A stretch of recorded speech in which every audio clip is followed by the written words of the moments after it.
We're talking today with Eric Winters of Grand Rapids, Michigan, and the interviewer is James Smither of the Grand Valley State University Veterans History Project. So Eric, let's begin at the beginning. Where and when were you born? Here in Grand Rapids, Michigan, What year? August 6th, 1986. All right. And did you grow up in Grand Rapids or move around? I did, no. Well, for the most part, my parents were divorced, so we spent the summer with my dad in Tennessee as kids, but the school year with my mom. Okay. And where did you go to high school? Northview High School, All right. And when did you graduate? 2004. Okay. So you're in high school then when 9/11 happened. I was. Yeah. What do you remember about that day?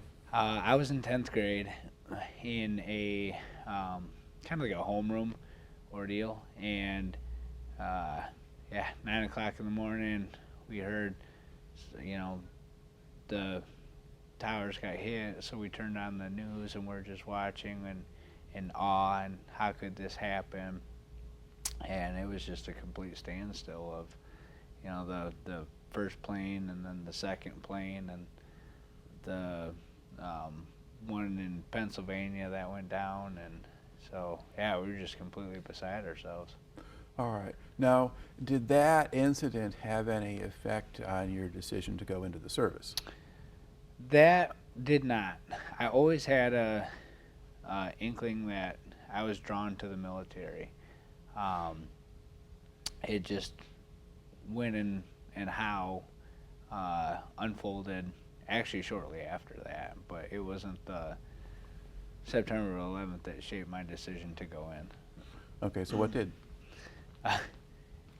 Kind of a factor of economics and school as well. I found school to be a little bit more difficult. I was more of a practical, hands-on learner, and for formal education, it's difficult to teach in that aspect. So Okay. when trying to outweigh, well, do I go on to college, which is more formal education, or something that's more hands-on trade school? That's essentially what I saw the military as.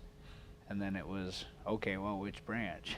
And I had always thought I'd probably join the Army, and I had a bad experience with the Army recruiter. Well, what happened there? So I was 16 years old trying to join. Heck, you hear those stories that there are guys in World War II that enlisted at 14. At 14, I would have gone because I loved to travel and wanted to see the world. But understanding things weren't like that, at 16, I was trying to sign up, and the recruiter was like, "You're too young, and right now, kind of a waste of my time." So I was real put off about the situation. Then with that, a couple weeks later, a Marine recruiter was at the table, and I was kind of dragging my feet, head down, like, eh. Was that table? Was that at? Did they come to the high school? They come to high school, yep, in the cafeteria. And so with that, I did talk to the Marine recruiter, and I said, well, I had this bad experience. Kind of why should I look at the military in general? I had all these hopes and dreams and felt like they were crushed. It's like, well, and he explained it a little bit better about, yes, you are too young. There's a delayed entry program where we do teach high school kids a little bit about the military before they go to boot camp. Come hang out with us if it's okay with your parents. And so Saturdays I started doing that, and I got a whole extra year of experience doing that due to my age, but it was that welcome to the family invitation that kind of gave me what I was seeking for, and so the Marines it was. All right. Now, so when you're doing that stuff as you're finishing high school, I mean, what kind of stuff do you learn? You learn rank structure, you learn a little bit about drill movements. They teach a lot about military history before. That's one thing that I believe is so instilled in the Marines. Who were the Marines that were awarded the Medal of Honor twice, or who was the first female Marine, or just tons of history that Marines can tell you about their service organization versus the other branches. And they drill you about that in boot camp, but going to boot camp already with that knowledge just allows you to excel in boot camp. All right. More so. Okay. So when do you actually report to boot camp? October 31st, 2004, Halloween. What's most scary to several people, which I kind of I felt like I had an understanding of boot camp through Full Metal Jacket. A lot of screaming, a lot of yelling, but just physically I was really fit for it. I just knew that, hey, I could get through the mental aspect of it. There was a lot of mental aspect of it. So what are they doing with you mentally? They try to break you down, dehumanize, Dehumanize? humanize you. Yeah, sorry. I was screaming out loud on Monday, so a little bit of a sore throat going on. But with that, and I get it. It's all about team building, and rather than working as an individual, hey, how do we make you work together? So with that, it was all right. Let's take each day and give it my best shot. All right. So how is the boot camp structured in terms of what they teach you when? So throughout the day, they have different classes. Basically, sleep at night, but you're woken up in the morning. Somebody's banging, the drill instructor's banging on a trash can. It's a metal trash can, just boom, boom, boom, get up. It seemed at, I don't know, 5 in the morning, 6 o'clock in the morning, something like that, to get us ready for breakfast. But before breakfast, we had time, so there'd be some sort of period of instruction, followed by hazing and exercise of some sort. And then after breakfast, we would go to a classroom setting, get a period of instruction, and then more hazing before lunch. And then after lunch, we'd have another class on whatever it may be, and then more hazing before Okay, dinner. so you keep talking about hazing. What are they doing to you? Just all sorts of silly things, yelling at recruits, making them do different exercises, or depending on with the drill or how. Of course, you're talking in third person instead of first person, and that was something to get used to, because 18 years of your life you talk a certain way, and then so they would scream, when you say, like, I have to go to the bathroom, this recruit requests permission to make a head call, sir. And so when you say I, the drill instructors would flank around you, I, and but what it is to make you understand you're not an individual, and that you need to earn these privileges.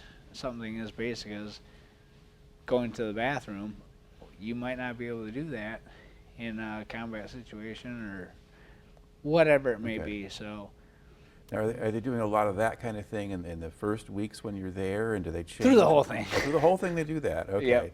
Yep. Do they add in other kinds of practical training as you go forward? Mm-hmm. Yep. But it's all team building exercises. So they call it the quarter deck.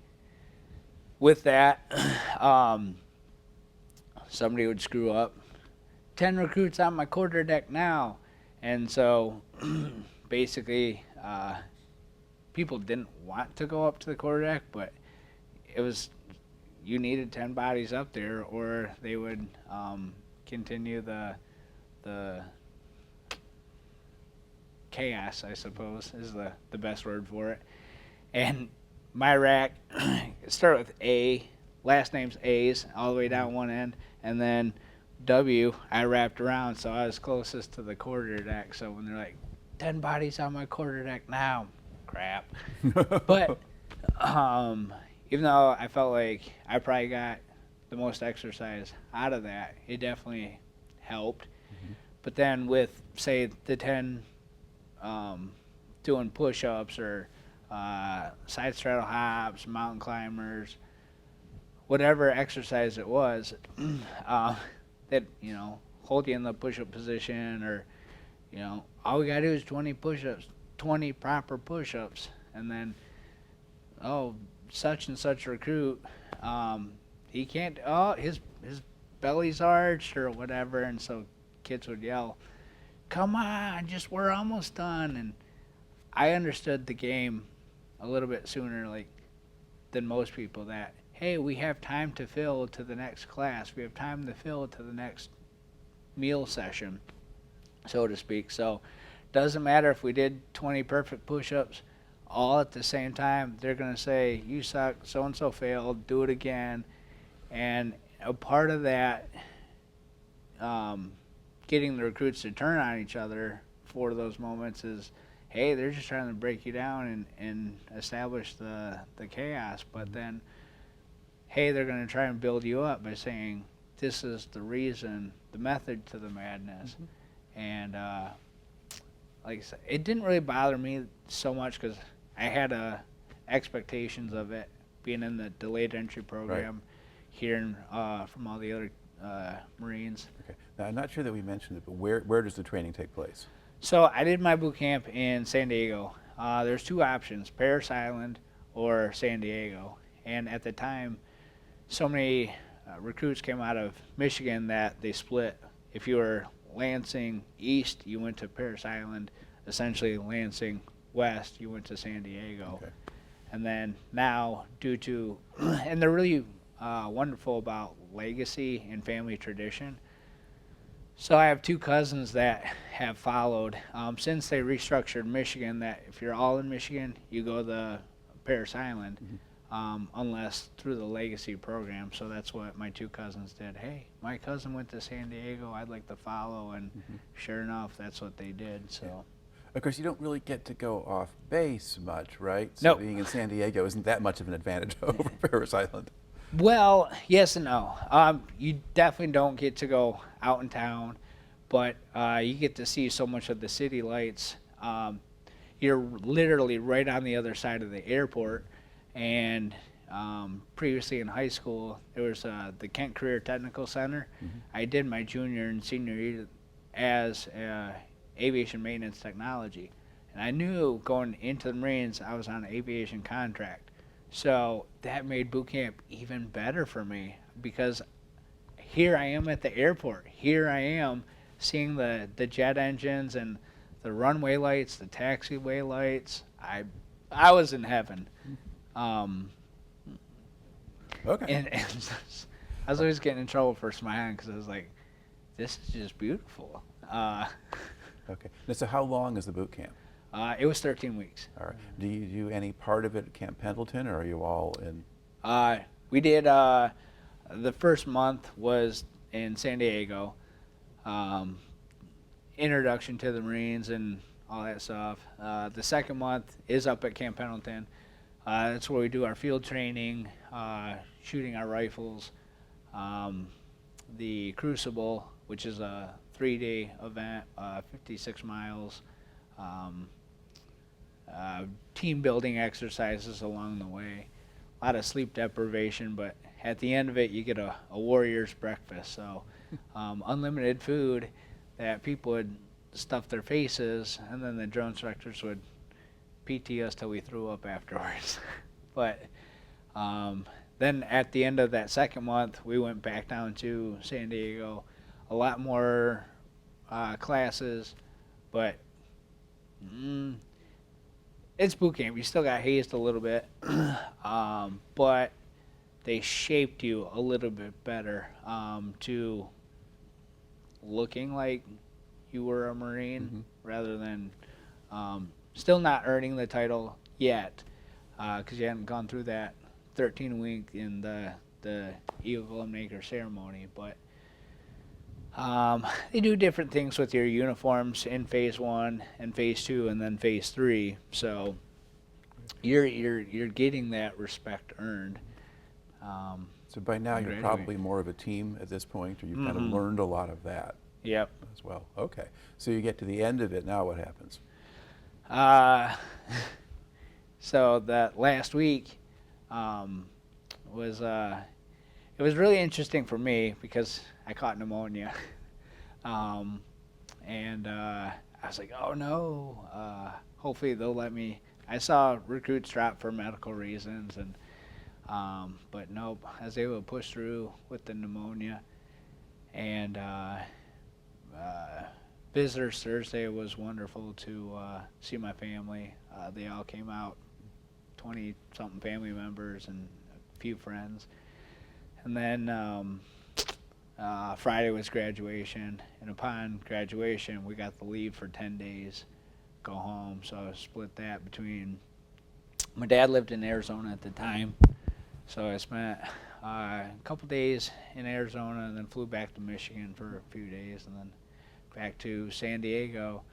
That's where we flew in, but we went up to Camp Pendleton because every Marine is a rifleman. So the next phase was the School of Infantry. Okay. I had a advanced training. So like the guys that were going to be infantry, theirs was spread out longer because they trained Monday through Friday morning, but then they had Friday, Saturday, Sunday off. Ours was condensed into 21 days worth of training. So we went through every weekend. We only got 6 hours off on Sunday, so that way we could go to church services and then train because we had another school to go to. So So you're getting a condensed version of the infantry schools. So in that infantry school, what are you doing that goes beyond what you got when you were in Camp Pendleton earlier? So at Camp Pendleton earlier, it was basic marksman training. So we had our M16s, and we're shooting, zeroing in our rifles, but then distances 200, 300, 500 yards. And then, so okay, now we all know how to use a rifle and we're qualified with that. Well, there's other weapons for infantry. The Mark 19, the 240 saw, the 203 grenade launcher. So there's a lot of other cool things we got to play with. It was a bummer because usually it was due to the expense and the rounds, only one or two Marines got to fire something cool. Where the rest of us had to sit around and just watch all the fun. But we learned more on like how to call in artillery fire, sweeping rooms, like MOUNT is the acronym for urban training, and you work together as a squad and a fire team. Okay, you've got 4 Marines. You're gonna go through a building and clear, but you're gonna do it in a precise manner that this individual goes in. This is his field of focus first. The second Marine is going to go this way. This is his field of fire. As you clear the room, well, there's stairs up or down, and just collectively working together to locate, close with, and destroy the enemy. Yeah. Do you think some of this was geared toward conditions you might have in a place like Iraq? Most definitely, and it was beautiful to go through and learn and understand of that whole realm of being a basic rifleman, because there's stories. In fact, I remember, not her name, but there was a female Army soldier who, she was out in a convoy. Her team got taken out and she was captured. She was a prisoner of war, and said she couldn't fight because her weapon didn't fire. Well, with us all knowing how it fires, and then two, kind of more or less, she didn't know how to operate these weapons. Mm-hmm. So, and then I saw that fast forward on a deployment. Here I am in the phone booth, and I'm taking apart my weapon while waiting for a phone at the call center, and people are like, "What are you doing?" And they almost looked at me like, "You're crazy." I'm like, "We're in a desert environment. If we get attacked, like, my weapon's gonna operate. So, you know, call me crazy, but I'm at least giving myself a fighting chance." So, it was wonderful to go through and learn how that all worked. But like I said, because of the condensed factor, we had to rush through that. But then my next duty station was in Pensacola, Florida, which was the start of my aviation contract. I didn't know precisely what I'd be doing, but somewhere in aviation. And I became a airframes mechanic. So I had to learn all about the structures of aircraft. Are you doing both fixed wing and helicopters, or just one or the other? No, well, yes and no. So primarily I got CH-46 helicopters, but the sheet metal is sheet metal, no matter the platform. Carbon fiber, fiberglass, it's all essentially the same. So that first school, I was there from March to July of 2005, June, just before Katrina. Like, Okay. Katrina was happening, and they're like, we got to get these guys out. So luckily my graduation class graduated right before it hit, and then they sent us to my next school was in North Carolina. But due to being at that Kent Career Technical Center, it was beautiful because I already had experience with structures, so I excelled in that class. I've got a good buddy of mine. We were competing, and we were neck and neck at like 95% GPA, where everybody else, I believe the next one was 87%. My buddy, we could still 21 years later go back and forth about it, all in fun and games. But that final exam, I was so sick. There's 15 sections that they could ask me on. So I said, okay, ask me anyone but that one.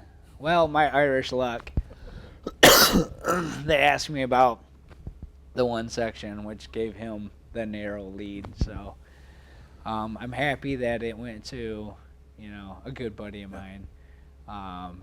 But it still gives us that back and forth edge to friendly compete against each other. All right. So where in North Carolina do you go? I went to the air station at Camp Lejeune is the big Cherry one. Point, right? Geiger was the infantry side on the one. Oh, New River, Okay. MCS New River, and so that was specifically the CH-46 and the 53. But since I was a 46 guy, I went to the 46 schoolhouse because the Marines have to do more with less. When you're an airframer, you have both the structures and the hydraulics. So I went there to learn the hydraulic system of the aircraft. I mean, you have these trainers, and so you're a little bit more experienced with the aircraft in general, but specifically my focus being the hydraulic system. That's what they run us through. Which, again, because of the KCTC experience, it made things easier. I understood, hey, there's fluid in a reservoir, tank, whatever you want to call it, and in the hydraulics, it has to go to either the brake system, the flight control system, and it's going to happen through a pump's going to pull it out of the tank. It's going to send it to wherever it's got to go. It might be, pressure reduced. It might go through check valves to get to whatever, and then eventually it's got to return back to the reservoir. But yeah, understanding that principle, then that was July through October 2005. Okay. Now, when you're doing training in Pensacola in North Carolina, so life is now different from boot camp and so forth. You get to go off base and do other things. Yeah. Yep. Both Pensacola, we got to go off base. That was a beautiful time. 18 years old in Florida, all this freedom, so to speak, and then money in our pocket. No car, but taxis were there for us. It was, hey, let's get 10 guys in a van and go around, get out like it's a clown car, see whatever they have to see. At 18 and in Pensacola, you're like, this is great. Let's chase the girls. There's a lot of neat things to see, which later on in life I've traveled back through, and let's check out the Air Museum, and it gave a different perspective after you've worked on this stuff and then haven't been through the museums. Right. Same thing with North Carolina. It was, yay, we're young, we got all this freedom and rent boats and party, and try and stay out of trouble or don't get caught. Yeah. Yeah, interesting stories along the way. We had a hurricane actually come through North Carolina after Katrina. It's like, what the heck? Yeah. My luck, right? But yeah, it made for a good time. With the experiences there in North Carolina. And then when I got orders that I was going to, because they ask you, they got a dream sheet. Basically, East Coast, West Coast, overseas. To be a little bit closer to my dad, I said, hey, I wanted to go West Coast. Then I picked overseas, and then East Coast.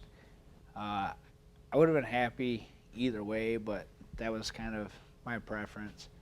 I knew with my helicopter, overseas would have been Japan. So it was a little bit like, well, I do want to go overseas, but through a deployment rather than you're stuck on an island. Right. West Coast, I had the opportunity, hey, in San Diego, I could go to Vegas, I could go to Phoenix, a little bit all over. So, and I did get my wish. I went to San Diego, to Miramar. The Navy in 2003 turned it from a Navy base to a Marine base. They shut down Tustin and made Miramar a Marine base. So. Okay. Now, was this specifically a Marine Air Base, or was this everything? It was a Marine Air Base. They did have Navy on it, because the training for the F-18s was at Miramar. The infamous Top Gun. So that was cool to be like, yeah, I've been there where, that was Fighter Town, USA, and you see the remnants of the movie up and down San Diego, and parts where Tom Cruise filmed it, and he had his motorcycle and he goes along the side of the flight line. Well, I was able to do the same thing with my motorcycle. I had a different bike, but still rode fast through it, and it was just a unique experience. All right. Now, were you still working on helicopters, or were you now working on F-18s? I was still working on helicopters. It was funny, my first day there, that good buddy of mine from Pensacola that we were competing with, He got F-18s, and so his schoolhouse was Lemoore, California. Mm-hmm. So I go to North Carolina, he goes to Lemoore, and he gets done with his school faster. He's already at Miramar. And he's like, "Hey, Eric," my first day there, "put on your dress blues." No! What are you talking about? I just did all this traveling. I'm tired. I'm low-key. Go to bed. He's like, "No, put on your dress blues." I said, "Dude, you didn't hear me." Like, no. And then he again says, "Put on your dress blues." So what do? Put on my dress blues. We go downtown to the ballpark, actually. He's been involved in all sorts of volunteer activities. And so with that, he says, "Hey, there's an ordeal." Didn't tell me till we got down there. We're going to be on the ball field, unraveled the flag, and it was just this massive American flag. And everybody is singing the national anthem, and there was so much pride that I felt that it was a boo-hoo cry, but it was just reflective tear, because like how cool of an experience this is, and especially to feel that much patriotism that young, which in turn then made like September 11th be a little bit more impactful, even though I hadn't been on a deployment, but the patriotism was still there, alive and strong. So we just continued to be good buddies, working together. He had me work on another project with him, which is cool. I can say I helped tape off an F-18 for an air show. The Miramar Air Show is a pretty significant one. And he would order pizza, and he was so good as a shop leader. And he ran the night shift. And having gone to paint school and corrosion control, that's what he did. That's what I ended up doing. And I was also in charge of hazmat, was a collateral duty. So, but we were just a couple hangars. I believe he was at hangar 3 and I was at hangar 6.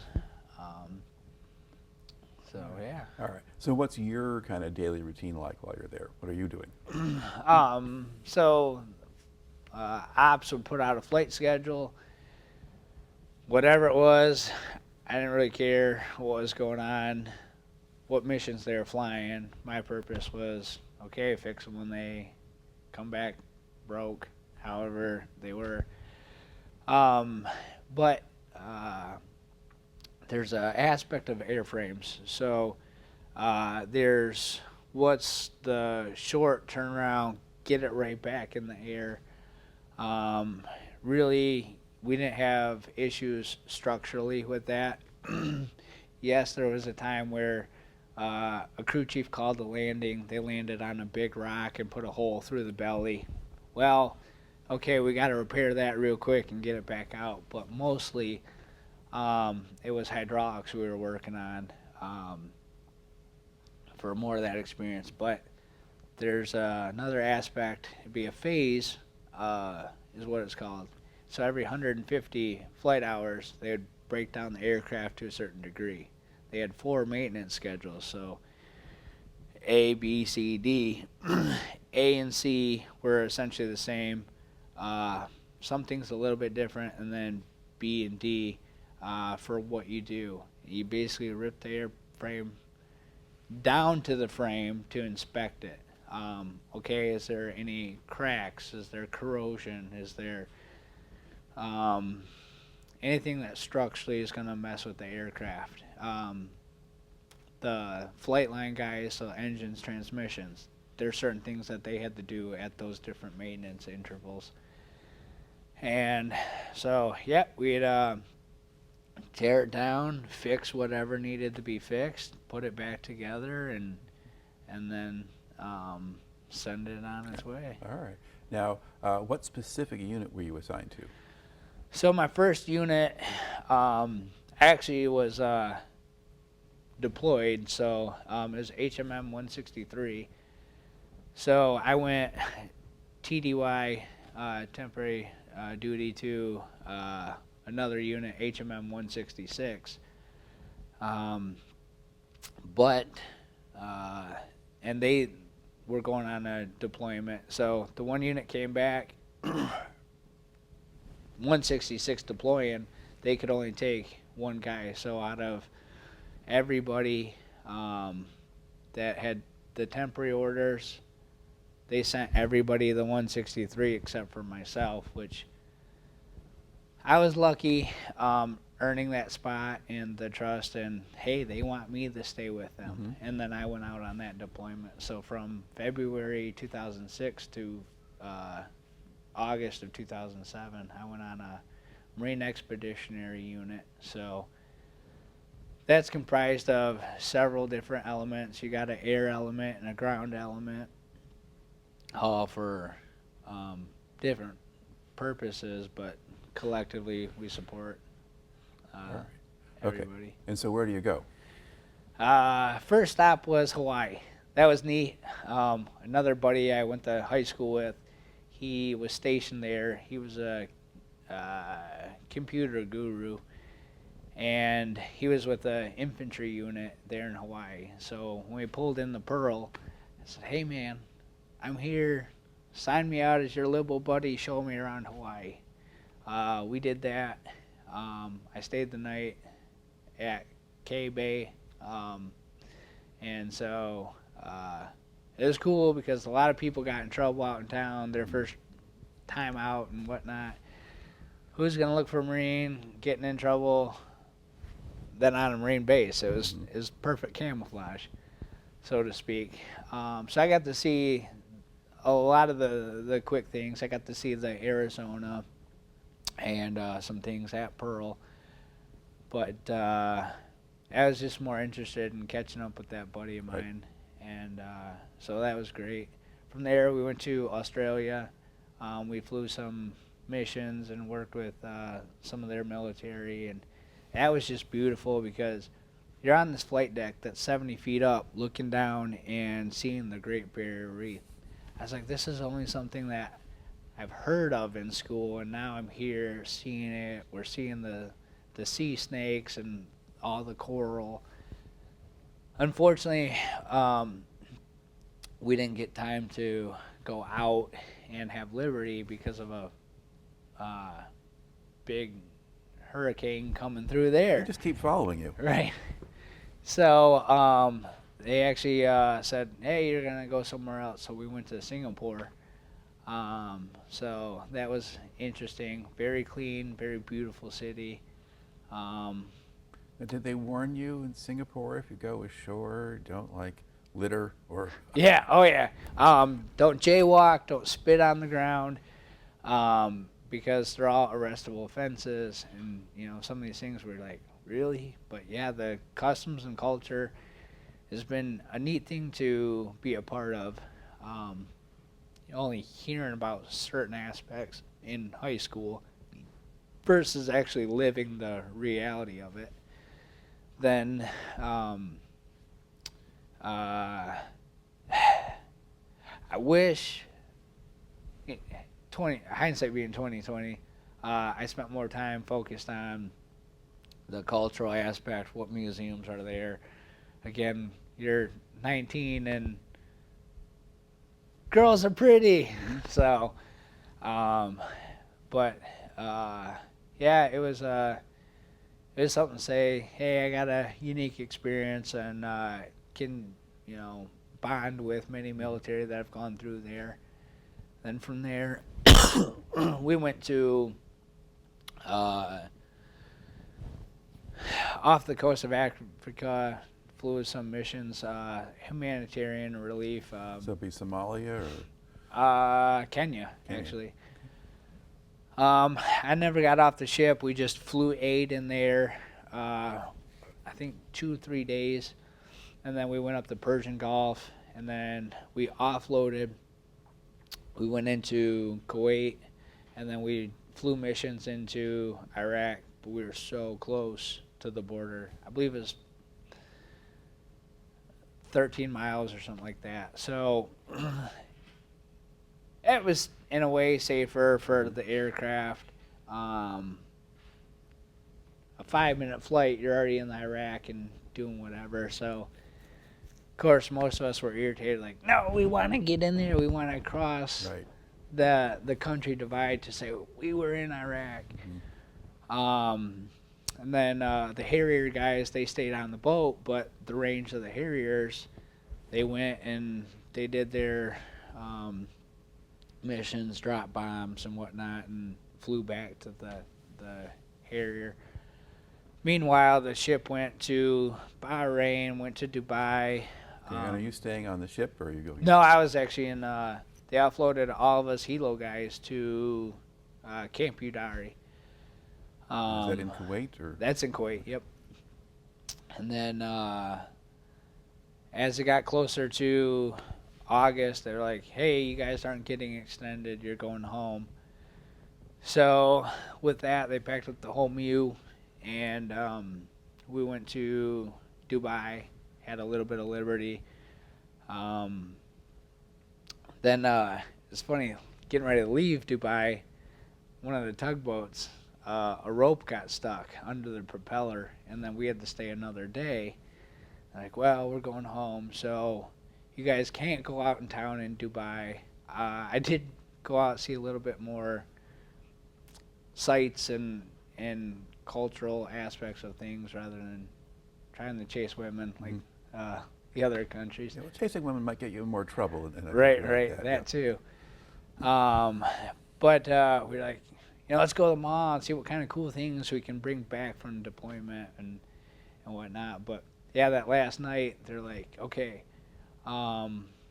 since we know we're going home, essentially, they had a beer garden, and so many days on ship, you rated 2 beers. Well, we were going home, we had this big old beer supply, so like, nope, just drink it here. Then that next day, we get off and underway, but we hit a bad storm, typhoon, rogue wave, ships going so crazy. I'm irked because I don't have the image anymore. It was on a hard drive that, who knows. But a destroyer in that fleet group took a picture, and there was a wave that went over the flight deck. So Mind you, I said it was 70 feet. So what a big wave just swallowing this flight deck. Right. Now, what ship were you on? I was on the USS Peleliu at that time. Okay. And that basically is, so it's got a flight deck. It's essentially an aircraft carrier, but it's a smaller version. Right. It has the back end opens up, and the LCACs come in and out for amphibious landings if need be. And then you have the air element, 28 total aircraft between helicopters and Harriers. And the Harriers are vertical takeoff, so they don't need a long runway or whatever. Okay. Right. Now, while you were in Kuwait, what kind of wear and tear were the helicopters taking? Well, it was nice that we didn't have to do as much maintenance due to you've got schedules typically every 14, 28, 56, 112-day maintenance cycles. That got reduced by half due to the salt water and the corrosion. In the desert, we didn't have all that, so it made things a little bit nicer, but at the same time, the sand is very abrasive, so it did its own damage on the aircraft. So a lot more blade maintenance. Now, would the sand affect the hydraulics, or were those well enough sealed that that wasn't a problem? It really didn't matter because, practically from an engineering aspect, it's a sealed system, it's closed, but it always leaked. The running joke was if your helicopter wasn't leaking, you know, it didn't have fluid. So, yeah, people would see that. And sure, the maintenance manual has leakage rates for certain components and what's acceptable. And you're like, this shouldn't happen, but it does. And whatever, you just learn to go with it. But those guys, the grunts who were flying from A to B, they see these things and they're like, hey, that's leaking. Yeah, it's good. Okay. We'll top it off. Now, did they take any combat damage, or was it all pretty quiet as far as that? That was pretty quiet. That deployment was very quiet. There was a Navy unit next door that somebody had died, and we attended a funeral at the hangar next door. But that was an accident, more or less. Yep. And then I did see, so when we went back after leaving Dubai, we went to Thailand, and I saw somebody killed in a car accident there. Motorbikes everywhere, but it was a motorbike versus a car. And the two passengers on the motorbike had deceased, and you're just, hey, I'm out here enjoying the sights and, liberty, and you couldn't be a first responder just because you knew that person was dead, but you told yourself, well, I don't want to die here, because they had like a little pickup truck, and that was essentially the ambulance. Yeah. They just put them in kind of a stretcher, but not like we would see here, and just there they go. Okay. Yeah. So you see violence of a sort in places other than the combat zone. Okay. But it was interesting, and then learning from along the way, go out, see things. There's a go-kart track in Thailand, and I did a elephant ride through the jungle. That was neat. Saw, different shows, what you could with reptiles and whatnot. So definitely had a lot more memorable experiences in Thailand. Okay. And then from there, where do you go? We went to Hawaii again. The cool thing about stopping back at Hawaii, they did what was called a Tiger Cruise. So it was mostly Navy that, hey, they're on the boat, they do this all the time, so they could fly home from vacation, which opened up spaces in the berthing, or where your sleeping quarters. And so those of us Marines that were on there, if we wanted family members, which I didn't have anybody come out, but you could have had one family member fly out, be on the boat, and ride back from Hawaii to San Diego. And then with that, they did, so the grunts put on a little show. Here's our pack, here's a 50 cal, and how it kind of worked. They did an air demonstration with each of the aircraft, so everybody's up on the flight deck and they got to watch. Here's the 46 do its thing. Here's the 53. They threw a couple trash bags out and let the Huey guys shoot at it with their machine guns. And then the Harriers, they let them go do their thing, and then they experienced how loud it is when the aircraft vertically lands on the ship. But yeah, that was a neat thing for that 10 days it takes to go from San Diego from Hawaii to San Diego. Okay. And then when do you get back to San Diego? August of 2006. Okay. And now what happens? We're back, slated to go out again. The rotations were 6 months back, or 6 months deployed, 12 months back. So we knew that our next rotation would have been August of 2007. So we just do our normal thing, for that year. We ramp up as it gets closer to August of '07. This time, that ship was the USS Tarawa. Similar model, just different name. And unfortunately, I didn't go on that deployment.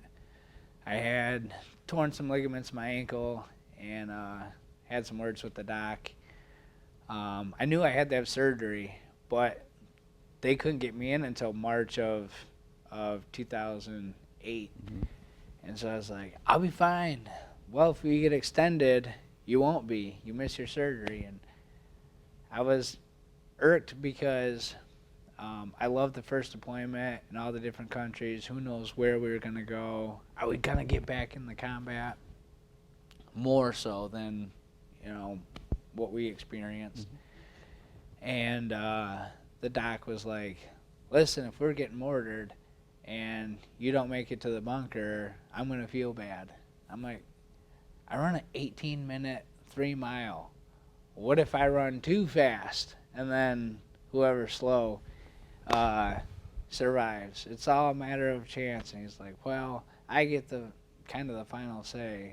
You're not going. So so do you get attached to a different unit? Or what I did, happens? yep. They then sent me up to HMM 164, which is at Camp Pendleton. It's the training squadron for the pilots. And so there's a training squadron for us mechanics in North Carolina, but training squadron for the pilots and the crew chiefs. So that's where I was. I was able to get the surgery I needed, and then while I was there, I got into formal school. A buddy of mine one time, what are you doing? He's doing his homework. And it was all focused on aviation stuff. I said, this is college? Yep. That's so, we already know this. So, little did I know, I'm going to have to go back into your English, your math, for your basics your first year. But once you get those prerequisites done, oh man, the amount of things you get to learn. And it just made school that much easier. Once I did get through those basic classes, which I didn't have to pay for because of the tuition assistance program. Now, where were you taking those classes? So the school was Embry-Riddle Aeronautical University. And then they're based out of Florida or Arizona, but they have satellite campuses for the military. And they had one in Camp Pendleton. Okay, so this really is geared for the military. Correct. Yep. And so it was wonderful. It made a big difference between, where I was graduating high school at 17, definitely, hey, that August, turning 18, being a college student, I wouldn't have had that focus. You go through things where you're like, oh, this is just school. This is easier, more or less. Different ways of learning rather than institutionally what you were kind of gone through. Where in the Marines, when if you were tired in class, hey, stand up. Go stand in the corner, stand in the back, pace a little bit, whatever, but continue your focus. Where in learning, I can do this and have various freedoms that you didn't feel you could. Made it easier to say, hey, I want to focus on this material, but in focusing on it, these are other things I got to do to understand that coursework. Right. Yeah, and you were kind of ready to do it now, and you had a motivation. You weren't just doing it because you didn't know what else to do. Right. Yeah. More of my students should be like that. But okay, Yep. so you're doing that at the same time. So how long do you wind up staying then in San Diego? Well, I ended up staying at that unit from 2007 until I got out of the Marines in 2012. Okay. I did try to go on a couple other deployments, but that training squadrons, they say like a black hole. Once you're there, you're kind of stuck there. Although So I re-enlisted after 5 years, 2009. Mm-hmm. I wasn't sure what I was going to do, stay and get out. So I said, well, it's a safety net, the military. You've got food, you got housing, you got medical, you got life insurance, all these adult responsibilities. Mm-hmm. Let me at least stay in for another re-enlistment. And I learned a lot from friends that have gotten out, what they'd done, their trajectory.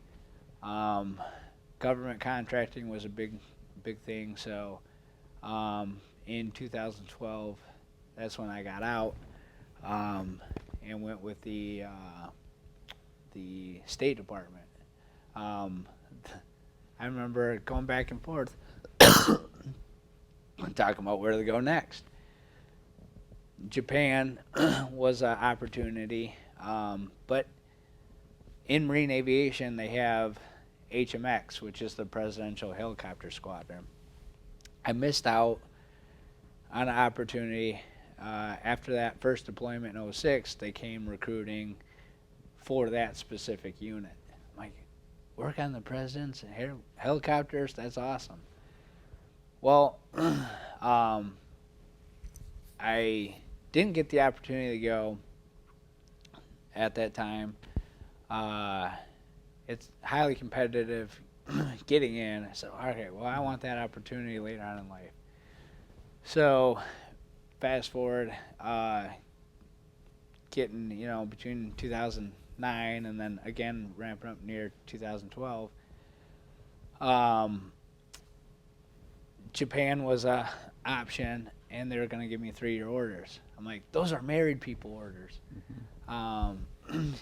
Typically, it's 2 years at a duty assignment and 1 year time on station. You can request to go somewhere else. Mm-hmm. So when they're like, yeah, you can go to Japan, but for 3 years, I was like, no, I'm not married. Mm-hmm. And they're like, well, you have 3-year orders to Japan, or you can get out. Okay, I'll call their bluff on it. Because I wanted, the 2-year orders to Japan, because had HMX opened up, as long as I had 1 year there, I was eligible to go. Yeah. Well, didn't happen. And then my buddies that had gotten out and gone with the State Department, everything in the military is a hand-me-down, essentially, except for probably the Army. And so with that, the CH-46s were getting phased out. They completely were out of the Marine Corps in 2015. So as the 46 squadrons broke down, the State Department picked them up. And they're like, hey, you're at your end of contract. Would you want to come on board with us? The Department has helicopters? Yes. The State Department actually has about 1,700 aircraft. Big fleet, but there's many countries out there. And different purposes. But yeah, so when the recruiters came around from the State Department, I said, well, I've got 8 years in, 12 more to go, and I'm retired. Why should I join the State Department? They're like, well, as a Marine, you make $27,000 a year. We'll pay you $130,000, and then you get 30 days vacation. We'll give you 90. It was kind of at 26 years old.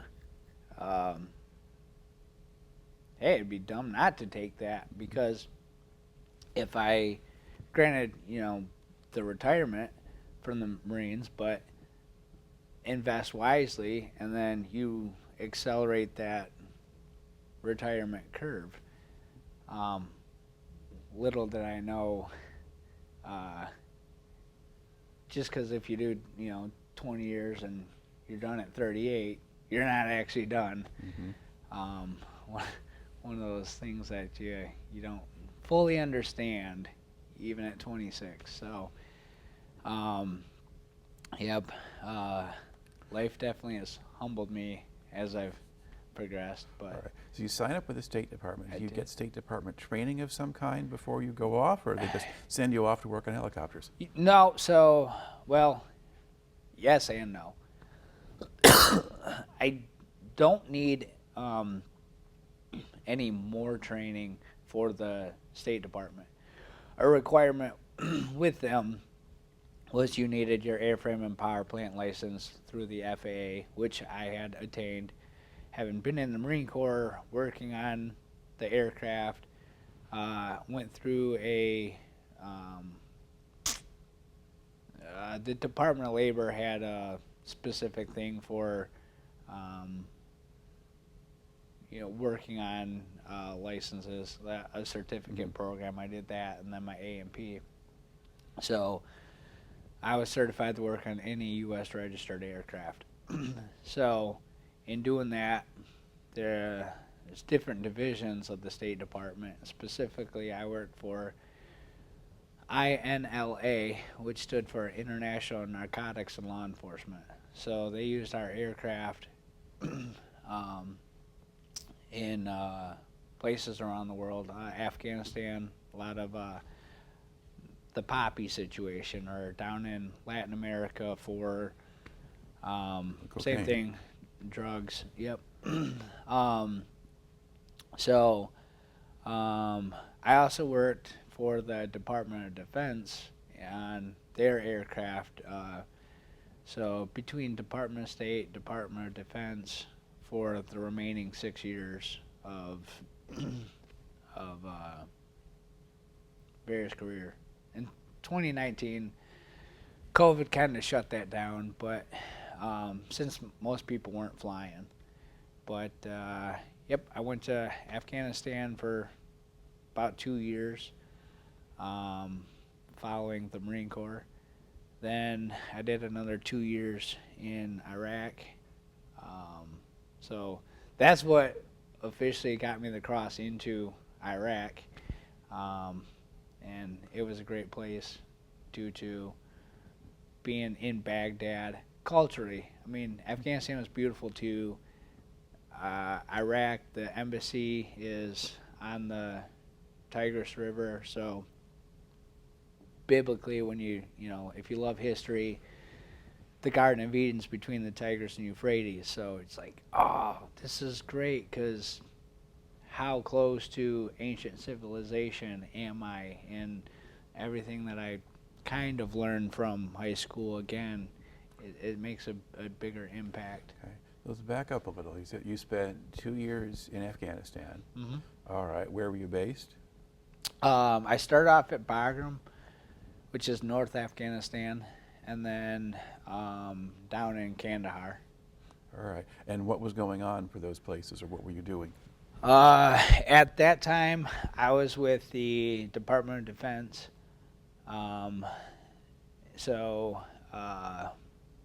The Army had their aircraft there. Basically, the cheaper way to do things was keep the aircraft there, and man, they were brand new aircraft. I mean, talk about new. In 2014, they had 2014 aircraft with maybe 300 flight hours on it before they finally got over to Afghanistan. So it was great to work on something so new as opposed to something that was 50 plus years old. Okay. And so we're basically these helicopters, they're just flying DOD officials around and that kind of thing? Not only DOD officials, but they did military missions. But as I said earlier about phase maintenance, it was easier to have civilians that were there to fix the aircraft and get it turned back in. But it was kind of a focus, an administrative focus, where, hey, we've been in Iraq or Afghanistan for so long, there's so many troops, let's bring the troops down. Well, it made a big deal when a troop got killed in action, and why are we still here? Really, there was no public outcry when a civilian was killed. So essentially what it was there was still American presence, but instead of 100,000 military personnel there and 20,000 civilians, it was, okay, we're going to have events to get to, say, 20,000 military, but 100,000 civilians just working for private companies. Right. Yeah, because you got a little bit of news back home about things like what was then called Blackwater. And, yep, you'd hear but you have Blackwater, Triple Canopy, DynCorp were some of the big ones. But in effect, they're carrying out military missions. Exactly. Which we do tend not to notice, particularly as it's happening now. Pretty much all the support personnel became military contractors, but people for like pilots, crew chiefs, snipers, those were military personnel because we couldn't be seen as mercenaries, or the U.S. couldn't be seen as civilians carrying this out. But everybody that went in to support it was just there as a civilian. Okay. And now, did you just stay on the bases? Yes. At that point, we just stayed, well, essentially we stayed on the base. Depending on what country you were in is the, well. Right. So in Afghanistan, you were staying on the base? Afghanistan, we were staying on the base. Iraq, we were staying on the base. I did get the opportunity with, I said, okay, 4 years worth of the desert, time to go somewhere else. So I did go to Cyprus. We stood up Cyprus after the Libya incident with Ambassador Stevens and how he was killed. But from Cyprus, we could fly Libya, Tunisia, Egypt, Gaza, Palestine, Israel, Turkey, and Greece, all with the fuel range. So that was beautiful because, again, being a nerd about history, Alexander the Great, we saw remnants of his fleet there. We saw tombs from the 1500s marked there. So that was beautiful. So you're there, so you actually get to go flying with them at times, and not just stay there on the base the whole time. Correct. Right. And then in Cyprus, I got to go out in town. We couldn't go to the Turkish side, but we got to go all over and explore the Greek side. We were actually the State Department had a kind of like a spot on a British base. So it was cool. At one point I had a British ID. And then the Air Force had a unit there for the U-2. And I was like, wow, my goodness, this aircraft is wicked cool. And we spent a Thanksgiving there, State Department guys, Air Force guys, together, like, okay, again, another holiday deployed around the world, but we have each other. So it was a bit of home. Right. But I got to sit in the cockpit of the U-2 and try on their suit, and those guys were wonderful and accommodating to check our aircraft out. And it was just wonderful to see a different aspect of that. But I also got the opportunity for the State Department. I worked in Panama for a while. They had a DC-3 from 1942, and I was like, oh man, if this could tell stories, who was on it, what general? But because of corrosion, it needed to be reskinned. So they sent me down there, and that was a lot of work, but it was cool due to I got to stay in a hotel, I got a rental car, I drove every day back and forth over the Panama Canal, and then leaving Howard Air Force Base, is where they all operated on, and then so I did that, and then my last overseas ordeal then for the Department of Defense again, I went back and forth between them, was in Honduras, and that was neat. Again, we got to go out in town. We had to retrofit some. They had CH-47s, which is like the big brother to the CH-46, and then some Blackhawks, but they were from the 80s. So we had to retrofit medical, different stretchers and stuff like that in there. So that was neat. That was a Monday through Friday position. Friday after work, we got to go wherever, just be back Monday morning. So I would leave on a Friday, and I would go to El Salvador, go surfing.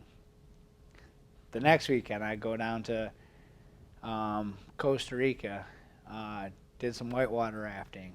Had to go through Nicaragua to get there, so that was neat. I got my scuba diving license in Honduras at Rotan. Got to go up to another weekend. I went to Guatemala to the Mayan ruins. So, yeah. Now, in those places, I mean, some of those are sometimes kind of politically unstable, or there's also sometimes severe poverty in some of those things, and so they can be a little bit chancy. I mean, did you have any issues, or were you given any warnings about how to behave or what to do? Yes, well, there was always warnings. There was, training and video on what if we encountered something. We had a buddy of mine. He unfortunately got kidnapped. Was held for about 5 days and was able to break free. I almost got kidnapped once in Dubai. Just people tried to ball up an American wherever. You have your head on a swivel for the various training you've gone through, but unlike going everywhere in the military as a unit, and having those strength in numbers, sure, you're one person, maybe two sometimes when you travel, but try to be less inconspicuous. However, most everybody, when you travel to different countries, being white, they're like, you're American. Mm-hmm.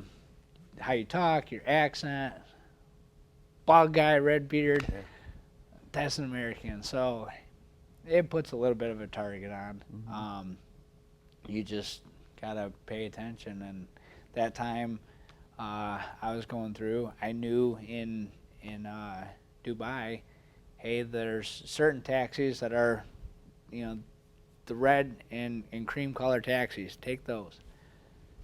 Because there were luxury taxis, but just because you're in a Lexus, they're going to charge you a whole lot more. And, people, there are a lot of friendly people. Hey, I'll help you get to where you are, and you tip them. And these guys were like, oh, yeah, you go here, you go here. No, hang on a second. I'm trying to, my buddy, which a buddy I haven't seen from the Marines in years, happened to be in Dubai, which we did meet up at a hotel for the evening. Had a couple beers. Hey, good to see you. I flew out the next day. But in that process of getting there, these guys trying to take my bag and go to what appeared to be luxury taxis. I'm like, no, I don't need. I need to stay near the airport for the Wi-Fi a minute. No, it's okay. No, hang on a second.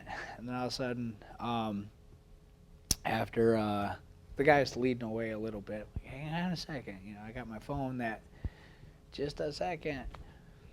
And all of a sudden I get shoved from behind, and this door that's open, and I see this rifle barrel. I'm like, uh-oh. I'm not getting in that car, and so got in a scuffle outside, and luckily I didn't get in the vehicle, and got my bags and was able to make it back to the airport. But you got these guys in with all the red scarf hat and the white dress robe that they have. How do you report that? Yeah. Well, these guys tried to, so they got away with that, but so what were they going to do? Just I have no clue. You don't try to ransom you off. Yeah, because they're not supposed to be doing that in Dubai, at least not in the commercials now for Emirates Airlines. Dubai has been wonderful as far as, hey, if you mess with American, we're going to seek justice. I remember there was a American school teacher that did get killed, and they didn't mess around. They basically were like, you did this, here's the photo proof, and then within 45 days that person was executed, which a lot of experiences around the world don't mess with Americans because whatever country wants their business. You see that sometimes down in Mexico or some of those border countries that, hey, some knucklehead gang member tried their, earn respect or whatever, they did this, and that's gonna disrupt that whatever it may be. So they take care of it and say, hey, America, sorry for so and so. Here's these guys that did something. So I want to say the country that I was a little bit more skeptical about was El Salvador. But when I went to Honduras, I found she's a university professor teaching English. And with that, I said, hey, I want to learn more Spanish, so can you tutor me? And so every weekend I went to a different country. It was a bonus vacation for her. Like, one, everything's so cheap, so I was able to say, okay, we'll book 2 rooms, we'll, go wherever, you drive, but translate. And so that made all the other Latin America countries easier, especially I didn't have to worry as much with immigration or people trying to shake you down. The gringo price, sure, you expect you're going to be charged a little bit more, but not as bad because you have somebody that's, this is, BS flag. But it was a unique experience in that aspect because I went to the school and these kids that were learning English, why should I learn English? You're in my country. Well, right, and that's why I'm here. I'm, studying with the tutor your language, but it's important for you guys to learn English because, one, with the Americans traveling, if you own a restaurant business, well, you're able to cater to more people. Or if you're traveling and something happens, you're a victim of a crime, you can kind of understand what's going on. You don't want those, hey, somebody owes me money, but it's just pure misunderstanding, right? So it was a wonderful opportunity to talk to the students there and build a good bond that I actually still keep in touch with that tutor from Honduras. Then, 2019, I fell off one of the helicopters, actually December 22nd, 2018, and I needed surgery, so I flew back to the States for the surgery, and then with that being the development of COVID, they said, okay, well,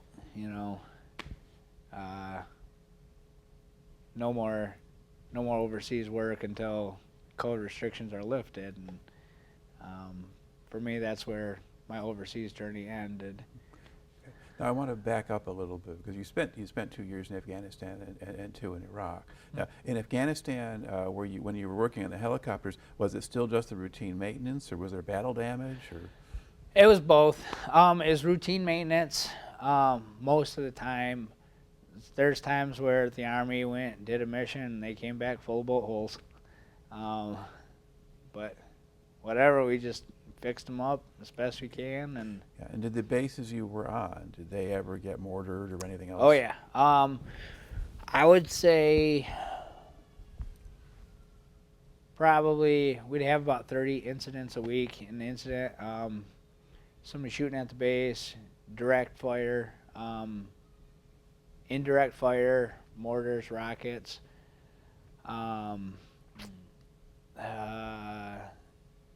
People would try to kidnap people. More so happened in the summer months because it seemed that a lot of the weaponry came in from Pakistan, and so with the passage in the winter, there was less action. Mm-hmm. But IEDs were a big thing. There's times where we knew we were blowing up something because they'd say, hey, there's a controlled detonation in 30 minutes. And then they give a 5-minute warning, boom. But then sometimes there's times where big explosion, what happened? And, it could have been a truck going out on a convoy, ran over a bomb, and what happened from there? How do we get those guys to safety? Mm-hmm. Sometimes they would try to ram the gate, essentially a U-Haul truck, fill it with explosives, drive at the gate we're at, and blow it up right at the door. There's 3 car bombings. Well, 2 cars and 1 U-Haul type truck that I recall were a big one. Okay, so you're really in your war zone after you're officially in the military. Mm-hmm. Yeah. Now, was Iraq more? Was Iraq was. It was. There was less action in Iraq during my time there, which was 2015 to 2017. There was an area, Baghdad, not too far outside the city limits, that there was some individuals, Iranians, that defected from Iran and moved there. Somebody found out, and one night, probably 30 rockets went into that subdivision of the town to take them out. Mm-hmm. But yeah, not too much. Every couple months, it seemed something happened in Iraq where a mortar came in. Okay. But it's not a point. So was this a point when? I don't remember exactly when ISIS was really active there. There was a point where they were making a lot of trouble in Iraq. Definitely. They at that time I was there, they really got pushed kind of outside Baghdad. Mm-hmm. And they were active in some of the air bases out and around, away from the city, but not so much there. So I did end up missing that aspect of Afghanistan. Like, where's the action? Mm-hmm. But maybe that's a good thing. Yeah. Less chance of getting killed by something. Right. So, all right. Well, in the Marines, there's a unit that replaced us. And so, like I said, I was deployed in February to August 06. There was another unit that they took over. They were actually in Iraq, where we were in Kuwait, but they did their 6 months, time to go home. They did a flight, even though they didn't have to, they chose to as a medevac. And unfortunately, so they did get the wounded to the hospital, but they ran out of blood. And so in going for blood, they had 2 Navy corpsmen on, and that aircraft got hit by a surface-to-air missile and went down, and ultimately in the aftermath, the crew was killed. And you're like, we were just there. We, all the flying and being in the airspace. Like, how could this happen? And so that was February 7th, 2007, and still rings true because knowing people that were on that flight, you tell their story to keep their memory alive. Another big one we just went through, October 15th, 2008 was another big one.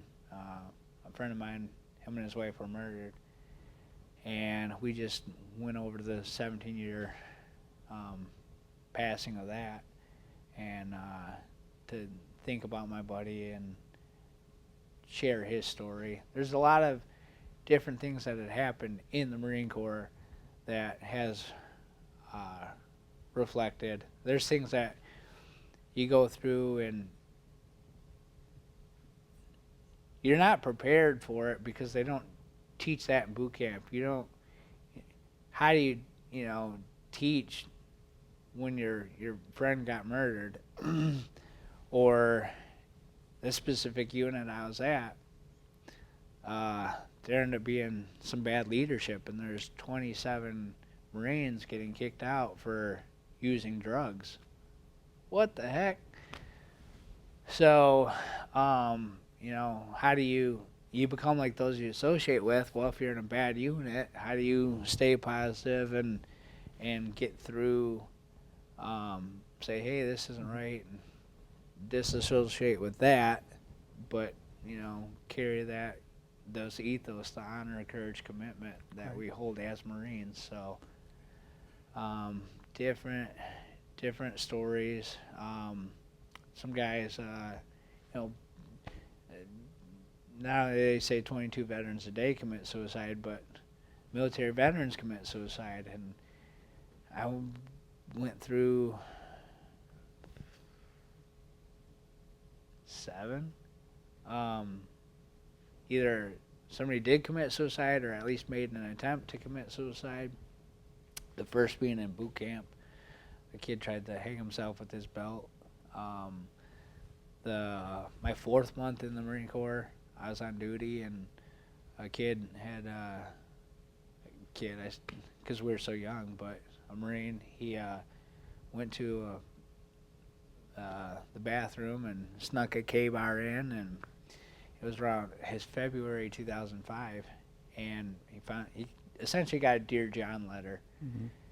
And hey, he thought he had this whole life with his girlfriend, and she left him for somebody else, and so he took this knife and, well, from essentially elbow to wrist, and then it was in there. So in finding out and having them pull the knife out and apply a tourniquet and wake up the ODO, hey, this is what's going on, and the ambulance came, and like, you're gonna ride in the ambulance with this kid. But I don't know, you were there. Mm-hmm. So learning about what happened and all that, and just trying to be supportive. He eventually was discharged, but all these different things. There's one kid, because he's younger, but a Marine, he was diagnosed with diabetes after he was in. He came from a troubled home, so when he had diabetes, that makes you non-deployable. The Marines are going to kick you out. So he essentially drank 2/5 of alcohol and had alcohol poisoning. Well, being on duty, realizing what happened, we got him to the hospital, we got his stomach pumped. Looking at the totality of the situation, hey, this kid thought he was going to go home to a bad place. Well, he's at a non-deployable squadron. We don't deploy anyway. Mm-hmm. Let him finish his tour. And so he did. So he served his 5 honorably, but then had the benefits of the medical getting out. So life lesson there. Hey, it's not the end of the world. Um, when you lose your purpose, how do I create that sense of purpose? The Marines, you have that, but it's kind of like you're accidentally thrown into something. This is just what I do. And you learn a little bit more purpose through the ranks when you're in charge of people. And then it's a different aspect. You go from, okay, doing your job to whoever's under your charge, make sure they have everything they need. They've eaten before you have. That their bills are paid. That their family life is good to go, because if they bring any of those problems through the door, that's going to affect whatever they do. And if a helicopter crashes because so-and-so just had a bad day and they missed it, tell that to the family members. Oh, sorry, I was getting divorced and I wasn't even thinking about it. So, there's a lot of redundancies to make sure that doesn't happen, but you get that different sense of purpose the higher up in rank you go, and then the different aspect of the responsibilities. Yeah. So when you were with the training, sort of the last part while you're with the Marines, so you were in charge of a group of people? Yes. There was both with what I did. My rank, I was still enough to work on the aircraft, but I still had Marines under my charge. So, which I like, because I still like to be on the aircraft. It was more, okay, technically I can be proficient, but also, personable with the guys that you serve with. All right. So you're in the Marines, and then you're still working for the government and things are still working with the helicopters and the rest. So after 2019, now you're out. Yep. So what have you done since then? Well, I was out and I finished going to school. 2019, I had started that bachelor's degree, and I finished that in professional aeronautics. Minor in personnel management and a minor in aviation safety. Then I went on, I got a master's degree in leadership. And then I've got a master's certificate in finance. But the 2023 year was, okay, COVID's kind of over, we're going to start flying again. So that's what I was ramping up for, was to go back. January 2023, meanwhile, I took a job as a automotive mechanic apprentice. If I can fix planes, I can fix cars. Well, October 2022, I was in a pretty bad car accident going to work. There's a commercial truck driver who slammed into an SUV, who slammed into a truck and slammed into my truck, and then into an SUV in front of me, and then the SUV in front of that.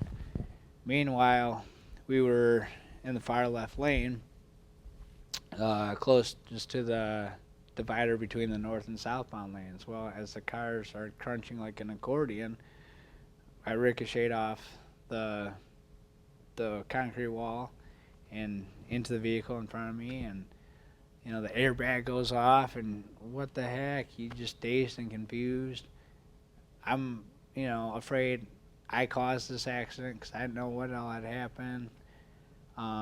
Did I injure or kill the person in front of me? And so getting out, and the adrenaline's pumping, and you're trying to save lives as best you can. Luckily, nobody died.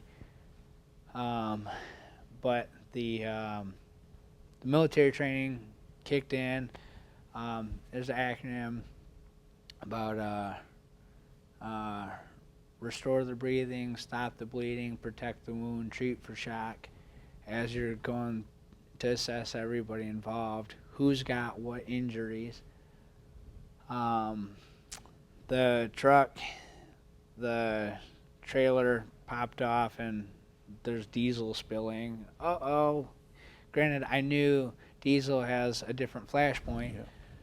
I seen somebody coming from a train station and he's got a flare popped, and I'm like, get that out of here. And you're just trying to create that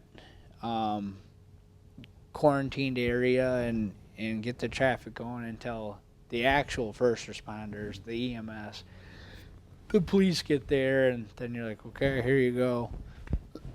So as a result of that, I ended up needing the head concussion, so speech therapy, occupational therapy, physical therapy, because I had undergone 8 surgeries on my back, my ankle, my wrists, and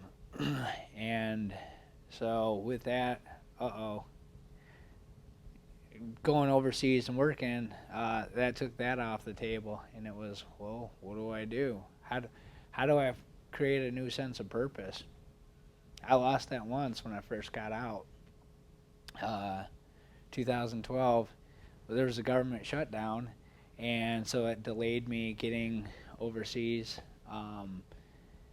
for over 9 months, and I backed up the whole security clearance ordeal, and I remember getting pulled over by a police officer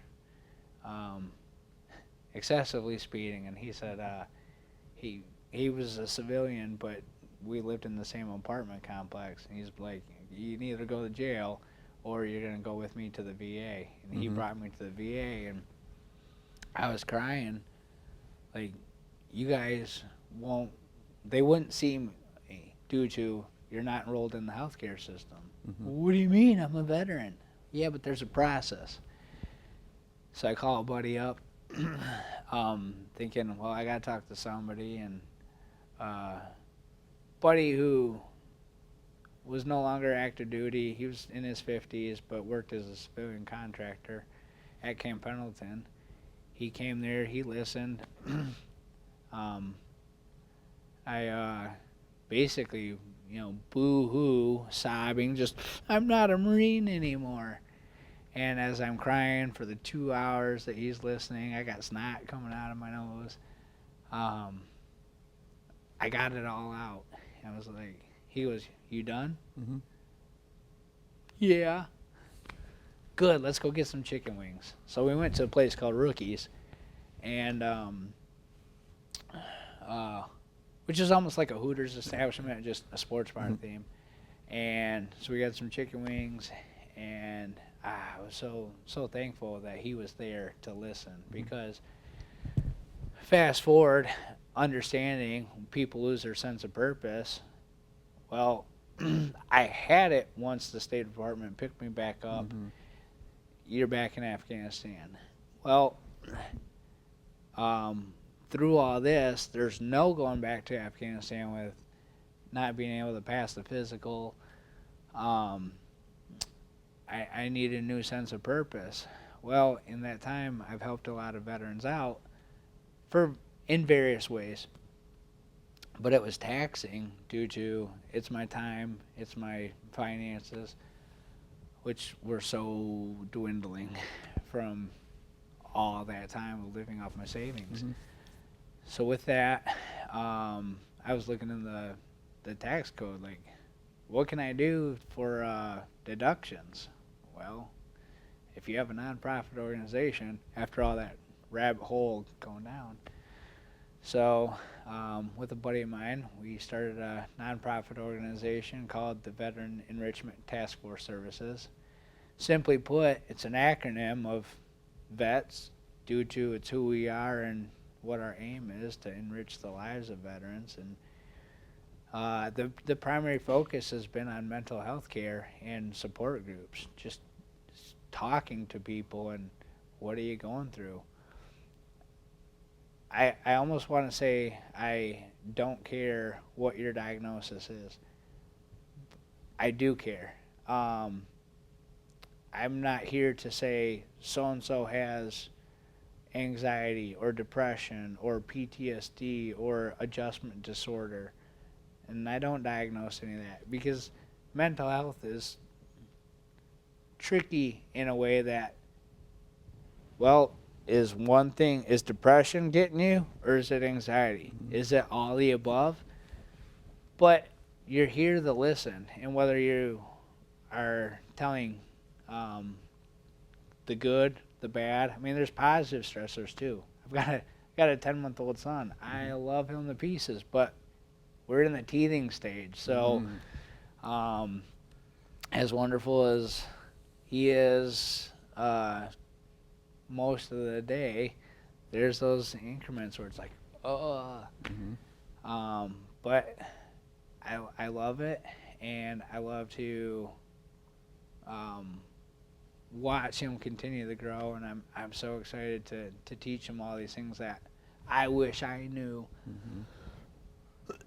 growing up. I'll be a better mentor and role model for him as he moves forward. But with the other military veterans, yeah, we have support groups, and hey, good day, bad day, tell me about it. And I share my stories. I share, I actually cried for the guys this last February 7th. I said, hey guys, this is the 18-year anniversary this helicopter went down. The survivor's guilt is still there. The why them, not me. But I realized there is a purpose. They're still alive as long as I continue to tell their story. And by leading by example, which is something you do in the military quite frequently, you inspire others to tell their stories. So a gentleman was like, well, 53 years ago, this is what happened with my buddy in Vietnam. And then it becomes a cyclical effect that everybody's telling their story. Right. And it becomes this beautiful thing. So I realized that there's no formal getting over PTSD. The healing journey doesn't end, it evolves. And so the involvement is telling people stories, or even listening to them, and putting the pieces together. And it is so wonderful to hear people's stories, because I do have two buddies that are World War II veterans, 98 years old, still alive, but it gives a perspective of that era. Or I've got an uncle who served in the Marine Corps in a Korean time frame, 53 through 57. But a lot of the Vietnam vets, when you talk to them and they tell their story, so I want to say 65 is probably when Vietnam, more or less, that's when the ground troops go in, yes. To 73, I believe. But as you hear stories from these guys, hey, I was there in 63, 64. Yep. Or I was there in 67, 68. Oh, you're in there in 68. Were you part of TET? Hey, I was there in 73. Were you there when they evacuated everybody out of Saigon on those 46 helicopters? Well, that part was 75. Okay. Because the Americans leave, and then after the Peace with Honor thing from Nixon, early 73. But of course, there's still some Marines left, and there's still diplomatic people and other people there, and contractors, and they're there. And then 75 is when Saigon falls, and they all get out. But yeah, you have all of that, and of course, you're preaching to the converted here. But yeah, you're aware, you know some of the history. You talk to this guy, so you know this thing, and then you can ask that. But yeah, and it is a remarkable thing to do, to get people's stories, and of course, it has a therapeutic value, and particularly when you have veterans together with veterans. So what you are doing by bringing them together, that's that's a safe place for them to talk. Safer actually than talking to me. It is, because some civilians will judge the circumstances differently, whereas in the military, haven't been shot at, you can be like, hey, I understand. You hear stories that somebody's story could be borderline, was that in accordance with Geneva Convention or before that? But you're like, I get it. You've had orders, and this is the circumstances, and real time, they don't jive. And if the civilians could be there to experience, they'd have a different outlook on it. So basically, now you've created now this organization that's sort of dedicated to serving veterans on a practical, physical event. What specific do you have? Particular events or series of events that you run, or services that are simply offered, or how do you do that? It's definitely been a trial and error focus for benefits. Getting people enrolled into the VA, understanding that aspect. There's times where veterans will have that same problem I had in 2012, and they'll be mad at the VA. Forget this. Well, if I hear about it, hey, yes, there's a little bit of a learning curve. Let me help walk you through it. Sometimes disability benefits. I know a guy who, Vietnam, in '67, he was there in 3 months in the Vietnam. He got shot in the face, lost his eye. They discharged him, got a 40% service connection. And I was like, are you kidding me? You should be 100. That's what they told me, 40% in 1967. Come on, let's go. And so I bring him to the VA and tell your story.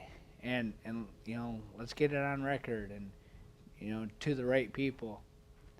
Hey, Eric, it was 8 months later. I went from 40% to 100%, which is a major difference as far as benefits, finances. So yeah, you just thank you. So helping other veterans, steer them in the right direction. We're working on a housing initiative. Homelessness is an issue. We want to try and steer towards that and get housing however we can, whether it be duplexes or can we apply for tiny homes. Granted, I get it, there's zoning and all that stuff, but there's been talks in the works of different places, and of course fundraising, we got to work on that, but that's a long-term goal. Can we get a campground or something like that you can camp 7 months out of the year, 8 months out of the year in Michigan, so hey, come here, we won't judge you, we'll help you get to a better spot in life.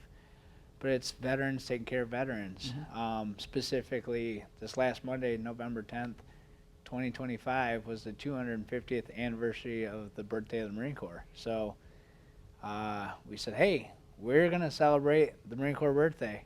And we did, and we had 233 people in attendance, and it was wonderful because celebrating our traditions, our heritage, like the Marines do that better than any of the other branches, which is a slight disappointment, but hey, I love owning how prideful I am of being a Marine. Sure, you want to be humble and say, well, I don't want too much pride to be the downfall, because sure, there's things that you go through and that attacks your ego in a certain way, or however it may be, but just try to have a good heart, pure intentions, and help the community out as best you can. So with that, we say, hey, you know what? Okay, Marines have done some bad things, or but we get it. People tell about the group, what had happened, and hey, no judgment. Let's move forward. Just being better people. In the Marines, we had these leadership traits and principles. And the principles not only guided us through the Marines, but really it's the fundamentals, like the basics of math or the ABCs, the building blocks. As long as you stick to those principles, they don't change just because you got out of the Marines, and then stick to the ethos of living by, in the Marines, it's honor, courage, and commitment. That will help you be a better person, a productive member of society. It'll leave a better legacy that my son can be proud to look upon. Hey, my dad did this. Mm-hmm. And I can't wait to, I hope he becomes a history nerd and wants to learn. I'm a member of the Sons of the American Revolution because my grandpa, when he was diagnosed with cancer, I was in Cyprus 2015, and he told me about this. So as a project, as he was going through his chemo, learn about the family history. With that, we can make the connection to the Revolutionary War. So then to connect me to grandpa was easy, and then obviously to connect my son to me, easy, but I can't wait to share, hey, you are the 11th generation patriot ancestor of this gentleman who served in the Revolutionary War. And so with that, my great-grandmother, she worked for Ford Motor Company in 1942 and was a Rosie the Riveter at Willow Run. And so it's neat that great-grandma was an aircraft mechanic. I was an aircraft mechanic. Now, grandma died before I became an aircraft mechanic, but that wasn't known. That wasn't like, this is what I'm going to do because great-grandma did it. So a lot of neat things to pass on. All right. Well, the whole thing makes for a pretty good story, and I certainly wish you the best of luck as you go forward because you're doing something that needs to get done. So thank you very much for coming in today. I appreciate it.